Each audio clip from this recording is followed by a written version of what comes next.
Baik, pemirsa, para atlet penyandang disabilitas Sumatera Selatan sampai saat ini terus jalani training camp guna menghadapi ajang Pekan Paralimpik Pelajar Nasional Peparpenas ke-11 di Jakarta.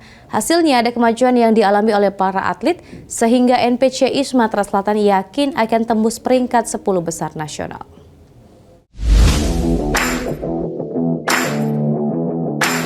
Selama 2 bulan terakhir, para atlet pelajar penyandang disabilitas Sumatera Selatan jalani masa training camp di berbagai tempat kota Palembang guna menghadapi ajang Pekan Paralimpik Pelajar Nasional Peparpenas ke-15 di Jakarta.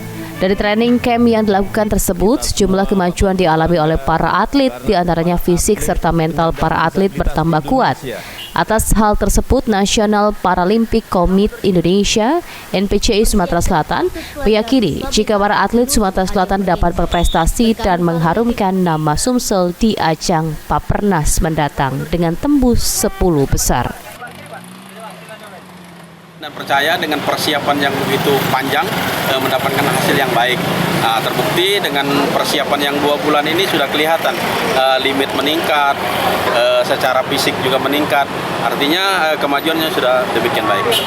Hal ini mungkin target kita berubah atau gimana, Pak? Ya, harus berubah. Karena kalau tadinya kita di bawah 10 besar dan harapannya sekarang masuk di 10 besar. Itulah cabang olahraga yang dipertandingkan.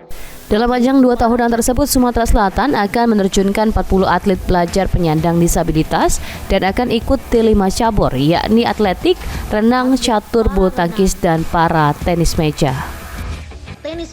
Tim Liputan PAL TV.